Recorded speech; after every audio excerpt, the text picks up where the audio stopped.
Hi, I'm Brett Miller with the National Wood Flooring Association, here to talk today just a little bit about some tips on how to install wood floor up to a stone fireplace, a stone hearth. Scribing, we go through scribing techniques and how to add a nice custom element to any wood floor, being just a little simple border around a fireplace. So this is an example of the fireplace that we're going to be scribing our wood up to. Pre-manufactured stone, something we run into all the time on any normal construction job site. If you just try to butt this wood up tight to that floor, and you've got a pretty good sized gap in between a lot of these boards and the stone, that caulking is not going to work. This is a feature to any living space. You want to highlight it with your wood floor if at all possible. So when you highlight this, you've got to do it properly. And the ways to do that include making sure that your floor is aligned with this header, this picture frame that you're going to put around this stone fireplace, and B, cut tight up to that stone so that it looks nice and natural and uniform, all while maintaining proper expansion space, taking into account the fact that your wood floor may swell and may create an issue if you don't take that expansion space into account. So to get started, one of the biggest keys that you've got to keep in mind is when you're putting a picture frame around this fireplace, whatever you do, it needs to align with your floor. Figure out where your floor is going to be square within the space. Take your measurements off of the walls, find a floor seam, measure off of opposing walls, and make sure that as you start to lay your floor out, you know that that floor is going to be aligned and straight within the space. This is a key focal point in the home. Walk right in, the first thing you see is this fireplace.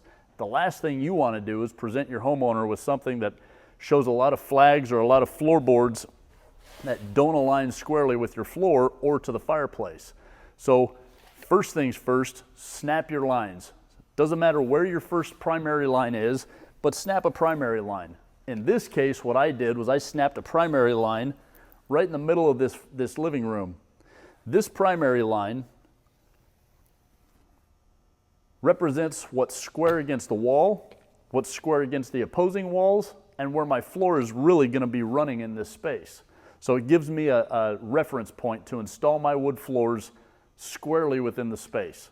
So what I'd like to do is set up a perpendicular line to my main line that actually gives me something to reference off of when I'm measuring and making sure that my picture frame is square to the floor. So I'm just going to run a random line, doesn't matter where it's at, but I'm going to run the similar line, perpendicular, all the way back to where now I can square this up, have something to measure off of so that this is now in line with that floor. Now what that does for us is it makes sure that I'm not trusting that this stone was installed square. I know that my floor needs to be square, and this is where the trick comes in. You've got to scribe this piece of wood to this stone, all while maintaining squareness within your wood floor. Now you'll notice the wood that I use, regardless of the width of the boards in my floor, I'm typically going to be using a wider plank board to ensure that I have enough. If I have to cut into this quite a bit, I know that I've got enough flooring material here to use here. Now I'll get into that in a little bit. I also want to make sure that the length of my board is long enough to where if I decide that I'm going to miter these corners, I've got enough material on both sides to miter the whole thing. So how do you know if the board should be sitting here or out here in relation to the squareness of your floor? Well, that's easy. You got to measure back to your primary line.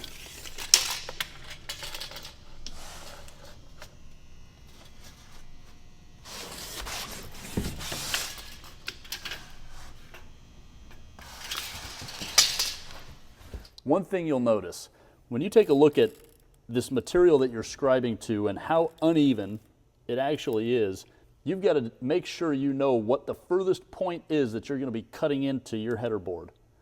Now to do that, now that I've squared this up to my floor, you'll notice this spot right here is actually the part that is as far out as this floor comes. So my point is, this is going to be the furthest cut into my board, whereas this stone that's right next to it leaves me about 3/4 of an inch here, where this wood is still going to need to exist as it goes in. So there's a couple tools you can use. One of them is just using a washer like this.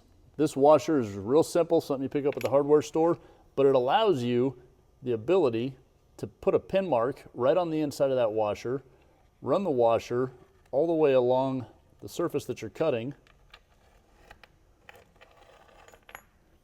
and real quickly it just gives you a little bit of a rough line to get started on. Another tool you can use where the washer doesn't allow your pin to drop in is a scribing tool. The scribing tool basically has a pencil, a point, and a place where you can adjust where that pencil is going to make its mark. One thing I like to do before I move this board out is make sure I know approximately where this board is supposed to be sitting. So I'm just going to roughly make a point here and make a point here, just so I know that that's going to be the outside of my picture frame. I also like to mark its point on the floor.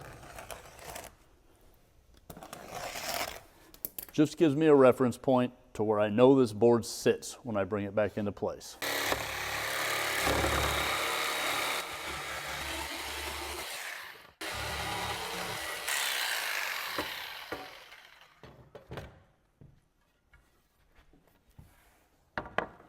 So for the first cut, that's not bad. It got us a little bit closer. But again, as I'm going in here, I don't want to just drop it in here and say, ooh, that's nice and tight, because if you take a look, even measuring off of that line that I drew last time, I'm about 1/4 inch out of square. Biggest mistake I see guys make is just by making sure that their board is tight to the stone and not to the rest of the floor. So before I drop this in and make my more refined cuts up to this stone, I'm going to make sure that we're square to the rest of that floor.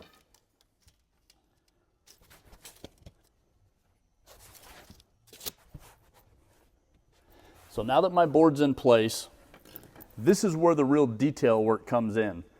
You already know that you've taken off some material. I removed all of the tongue on that front side to make sure that my board sits as tight as I can get it. But I've still got quite a bit of gap here, about 3/8 of an inch of gap between this board and this stone back here.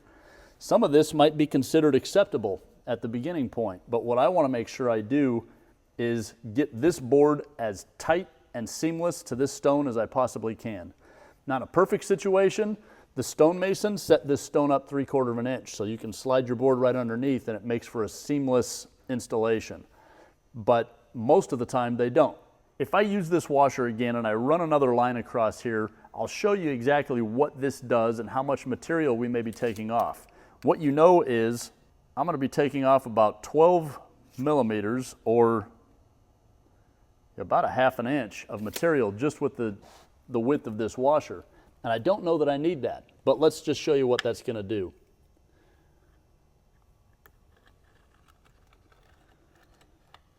The other thing with the washer that I don't like is that it's round going against a material that may not be, you're not getting all the details. Now if I cut this out, I'm going to get pretty dang close. However, where this washer came to this point here, it's already shooting out this direction from this stone, which means this cut is going to be way far off.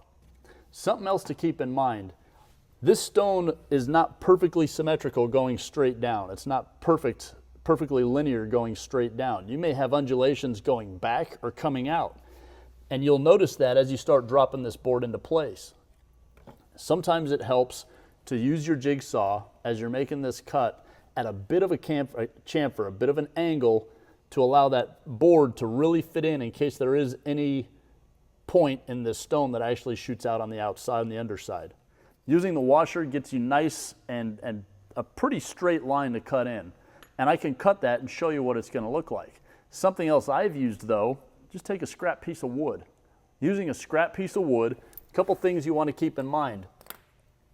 A, you want to make sure that that scrap piece of wood has a nice sharp point on it that's not just going to break off, and it's something that is actually going to ride right along that stone at the floor level, coming all the way across.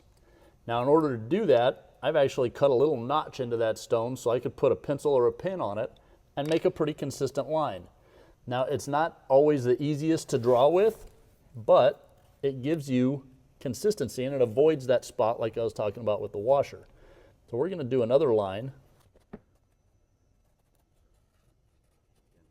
Notice on these two lines how the washer line, which is the outermost line, is running nice and even. It's a nice straight line going all the way across. Well, again, think about this point when we talk about this. The scribe line, just using a scrap piece of wood like I was showing, is actually tighter inside, and it followed the contours of that stone in much more detail. Now you'll notice I didn't have any material here to rub my piece against, which means this board's going to drop in even further. But here is where I really wanted to point out the difference. Again, cutting this board at a 90-degree angle coming in, I would have potentially had 3/8 of an inch difference here from running that washer that came back out here in comparison to what I did with that piece of wood right here, in the hopes of this wood actually wrapping inside here a little bit closer than would have been here.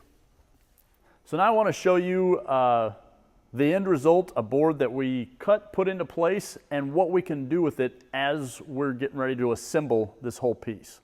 So as this board is cut into place, normally you can make this as tight as you want. This is normally a caulkable line. Keep in mind, as you're installing or scribing any board to stone, or anything that's abnormal, or anything that's a fixed fixture on this wood floor, again, keep in mind you've got to account for potential expansion space.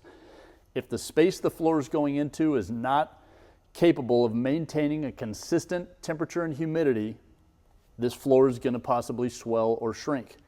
And no expansion space may cause this to become the pivot point, causing this floor to buckle after it's been installed. So without proper expansion, either installed into the floor or even leaving this off consistently and caulked with a nice matching caulk, silicone caulk, something that's flexible, or what a lot of guys will do is install this tight and install a piece of cork or something that's flexible in the floor system as a part of the decorative feature to still allow for that possible expansion.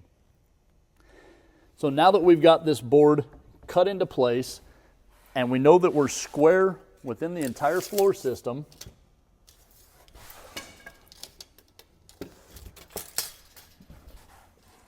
we're going to start working on the legs.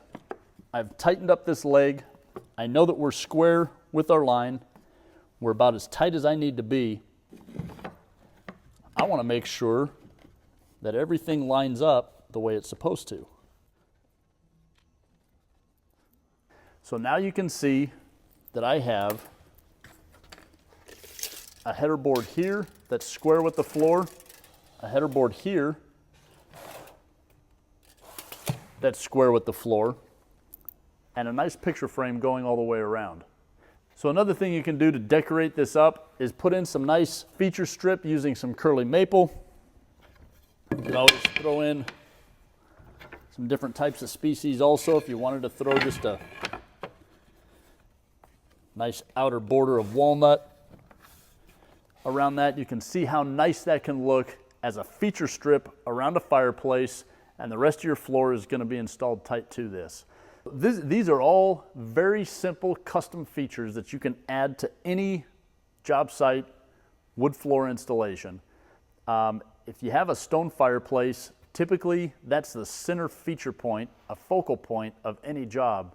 And if you can sell the customer on customizing that and making them really showcase the fact that they have a beautiful fireplace and you can do something with your wood floor to highlight that fireplace, a lot of times it's an